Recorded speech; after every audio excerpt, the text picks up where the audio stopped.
Hello বন্ধুগণ, কেমন আছো সবাই? আশা করি তোমরা অনেক অনেক ভালো আছো। তোমাদের মাঝে আমি চলে আসলাম একটা গুরুত্বপূর্ণ ভিডিও নিয়ে। তো সবার কাছে রিকোয়েস্ট থাকবে এই ভিডিওটা স্কিপ করে দেখবেন না, এবং এর ভিতর অনেক গুরুত্বপূর্ণ কথা আছে যা হয়তো কোনো চ্যানেলে ভিডিও থেকে আপনি পাননি, এই ভিডিওতে পাবেন অবশ্যই। তো ভিডিওটা শুরু করা যাক। আমরা সবাই জানি কিয়ামতের একটা বড় আলামত হচ্ছে দাজ্জালের আবির্ভাব। এই বিষয় নিয়ে আমি আজকে কথা বলবো। অবশ্যই ভিডিওটা সম্পূর্ণ দেখবেন, স্কিপ করে দেখবেন না, ঠিক আছে?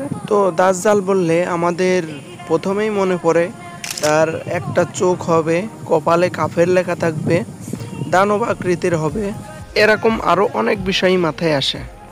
আচ্ছা, আমি যদি বলি এই দাজ্জালের পার্ট একটা মুভিতে দেওয়া হয়েছে, তাহলে আপনারা কি বিশ্বাস করবেন?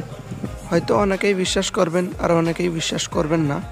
এই মুভিতে এই দানবটাকে দেখানো হয়েছে একটা বন্দি জেলখানা থেকে জেল ভেঙে বেরিয়ে আসা, এবং তাকে অনেক সেপাই আটকানোর চেষ্টা করেছে, পারে নাই। যখন নায়কের সামনে আসে তখন নায়কের এক কথায় সে থেমে যায়, আবার নায়কের সামনে যায় সিজদা দেয়, ইত্যাদি আরও অনেক বিষয় এই ছবির ভিতর তুলে ধরা হয়েছে।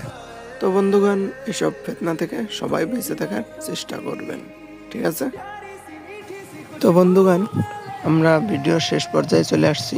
যারা ভিডিওটা না টেনে সম্পূর্ণ দেখছেন তারা অবশ্যই একটা সাবস্ক্রাইব করে দেবেন, একটা লাইক দিয়ে দেবেন। যদি ভিডিওটা ভালো লেগে থাকে কমেন্ট বক্সে জানিয়ে যাবেন। এরকম আরও অনেক ভিডিও পেতে আমাদের চ্যানেলের সাথেই থাকুন। ধন্যবাদ।